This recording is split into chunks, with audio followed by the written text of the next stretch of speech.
Celeb Secrets is here hanging out with Jordan Harvey, and you have a very big and bright 2023 ahead. So could you start out by maybe introducing yourself to people who might not know you yet and explaining a little bit about who you are as an artist and your musical beginnings? Absolutely. This may shock a lot of people that are from America, but my name is Jordan Harvey, and I was born and raised in a borough, which is like a small town on the outskirts of Edinburgh.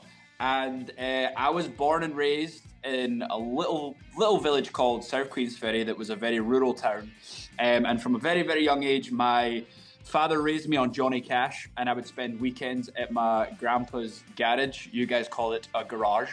And there is where my dad taught me how to fix cars and also would spin Johnny Cash records. So not only did I fall in love with cars, I fell in love with country music. And I was about the height of this table. So thank you to my dad for introducing me to country music from a very young age. Now we have to talk about Alabama Girl, your debut solo single that came out this summer.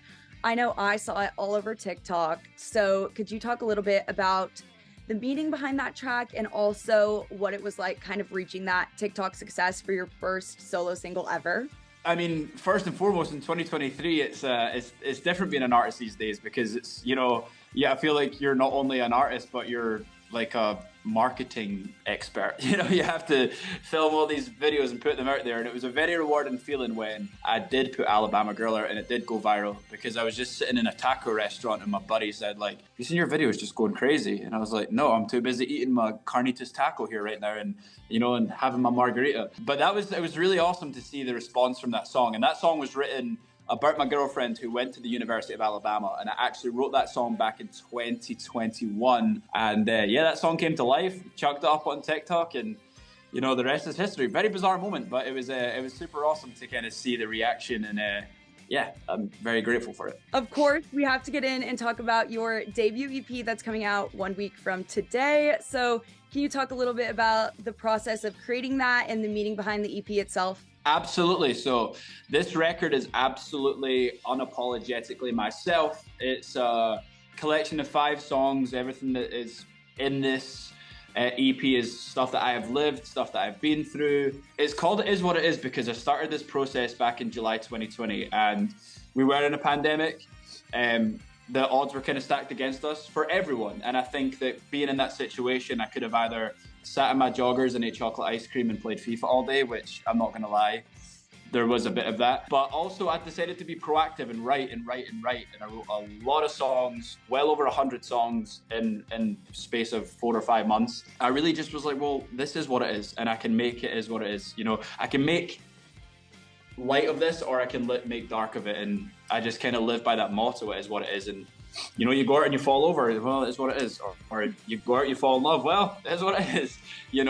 You crash your car, is what it is. So there's many positives and negatives that come from that saying, but this record is unapologetically me and it's everything that I wanted to throw into this record and more. And I'm just so proud of it and I'm so excited for people to hear it. I know you touched on the title, It Is What It Is, but is there a certain core message that you want fans to take away from this EP itself? I think that honestly, when I was in the process of writing for this record, the odds were stacked against us. We were in a time of a pandemic. It was a bit of a dark time. We were all either separated from family, we were all either locked away or whatever. And I wanted to make sure that when my time came and I put a record out that I wanted to bring a smile to people's faces.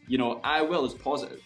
Alabama Girl is just, even if you don't like Alabama, Ohio, Michigan, whoever you are, like that song, the way that song's constructed still makes you smile. The way that Thing About Changes has got that real sweet message. Along for the Ride is up tempo. Like I want people to feel something, feel happy from this record. And the only sad song I have on the record, which is Overnight, is still in a way kind of sounds positive with the way the production flows and stuff. So I just really wanted to make an honest record that at this point would bring happiness to people's lives because I felt like where I was when creating this record was in a time of potential sadness. So I wanted to be like, well, I'm bringing light back into people's lives. So I want people to listen to this. I want people to relate to this. And I want people to be happy when they listen to this. You mentioned that you recorded over 100 songs during the pandemic. How did you kind of hone in on the ones that you wanted to put on to the EP? So I Will was the first song that I had written that when I got sent the demo I remember lying on my bed. I'd just gone solo at the time, and the song came through. And I was just kind of like, okay, like let's just see what this is. And I heard it, and I remember as soon as the chorus hit, I was like, oh my goodness, this is amazing. So I ran downstairs, I played it to my mom. My mom starts crying. She's like, you can do this, you can do this.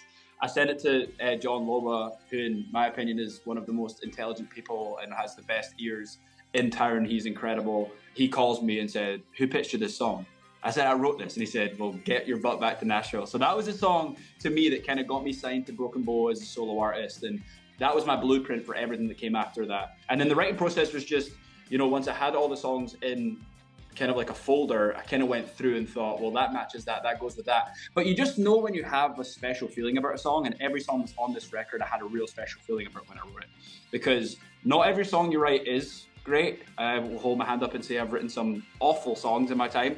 And then I've written some songs I'm like, oh, that's a cool song. Like, I like that song. You know, I got to mention my grandma in it or whatever. It's sentimental. And then you have some songs that are like, okay, wow, that is a great song. And for this EP, I wanted to make sure that it was no fillers and it was all 5 songs that could be single contenders. Now, you've talked a lot about kind of collaborating with other people to make your music. So how do you think that other people really help contribute to your songwriting process? I'll use his name, Andy Albert, who took me under his wing. He's one of the top songwriters in this town. He's an absolute gem. And I just learned so much from Andy about how to, you know, Andy, when I'm ever in a room with him, really helps me to like hone in my lyrics and, you know, where to rhyme things and really what to say. Really, Andy's so good at getting the most out of everything and putting it into 3 minutes and then making it make sense. I'm very melody forward. I'm very rhythmic. So coming with someone like Andy, who we have such a close relationship, I can tell Andy a thing that's going on in my life at a specific time. And I know what to say, but sometimes I don't necessarily know how to say it. And he helps me with how to say it. So, and that happens with a lot of the co-writers I write with. Jason Massey, Kevin Bard, you know, Tom and Mitch from Seaforth. Like, we're very good at taking each other's feelings and then compacting them and putting them into 3 minutes where it makes sense. With this release of new music, it's clear that 2023 will be a big year for you and beyond. Do you have plans for any sort of live performances in 2023? We are currently, right now, I am on a radio tour and I'm out visiting the lovely people of country radio all across America. And I'm just having so much fun getting out to see these PDs and MDs and, you know, radio stations. It's just been incredible. And I still have a ways to go with that for a few more weeks. And this year it's really going to be coming with a single to country radio. It's going to be, you know, visiting more stations, playing for more stations. I have a couple of shows next week in Vegas. I've got one at the Hobart Theatre in Indiana on the 28th. So we're starting to build up the calendar right now, obviously with promotion being our priority right now, so radio and streaming services and stuff like that. So we're just doing all of that at this precise moment, and as we get into summer, we have the EP out, and you know, my calendar will definitely fill up with all that stuff too. So right now, I'm on radio tour, and we're gearing up for a radio single, which is so much fun. That sounds like so much fun. I'm so excited for you. Do you have any other goals for 2023 specifically? So I had one goal in mind this year, and I'm going to live by this one word, and it's consistency. And that's consistency with everything in my life. You know, consistency with work, consistency with my family, consistency with, you know, my little dog that I never get to see that much, but hopefully I can consistently see him to some degree this year. I just want to be consistent this year, and I think if I hold myself accountable, then great things can come this year.